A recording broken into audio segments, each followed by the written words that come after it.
In 1939, a Greek archaeologist brushed dirt from a low mound near a coastal pass and found burned human bones tangled with Persian bronze arrowheads.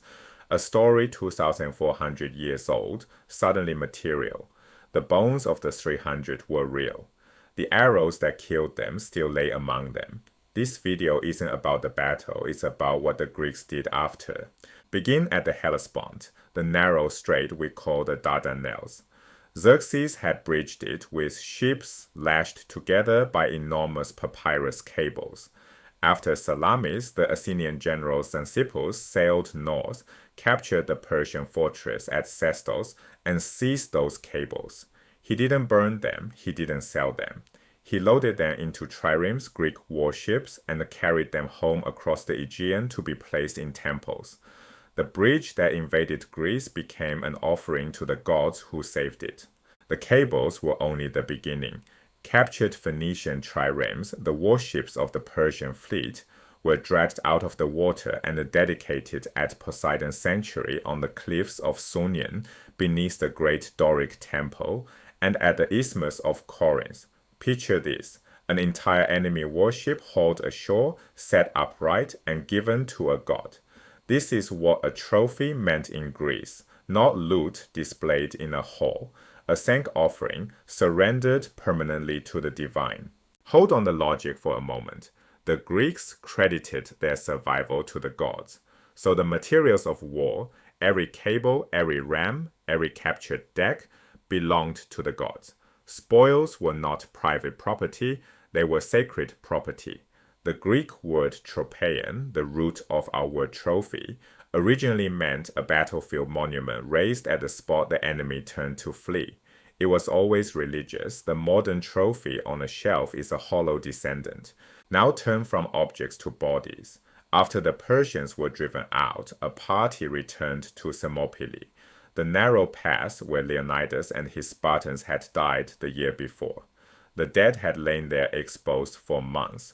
The Greeks gathered them, built a great funeral pyre, and raised a mound over the ashes. Within that mound, Spartan bone fused with Persian arrowhead, the killers and the killed buried together. This wasn't a battlefield anymore. It was becoming a sanctuary, a place of pilgrimage and political memory. Atop the mound, the Greeks placed a stone lion. The choice was deliberate. Leonidas means lion's son.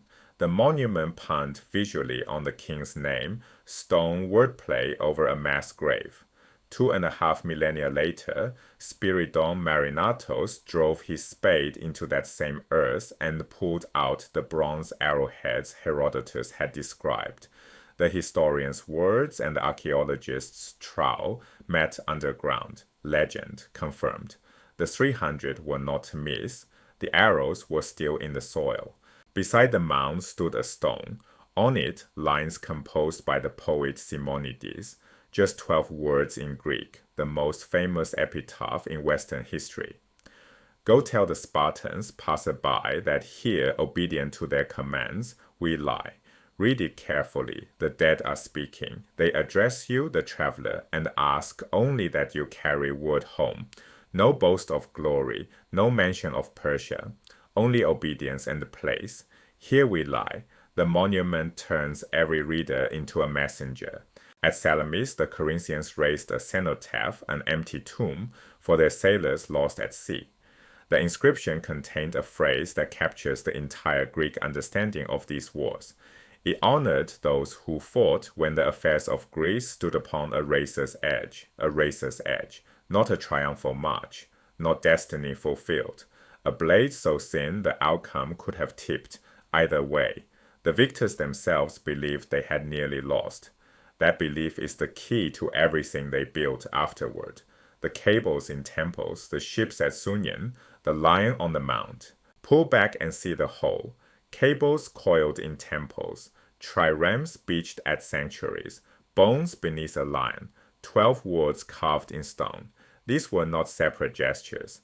Together they formed a memorial ecosystem, a culture rehearsing how close it had come to ending. Material, institutional, human, eternal. Each layer escalated the stakes. Each taught the next generation what civic sacrifice cost and what it bought. No dead in antiquity were honored as those of Marathon, Thermopylae, and Salamis. The Greeks did not commemorate their victory, they consecrated their narrow escape. And that distinction shaped how the West has thought about sacrifice ever since.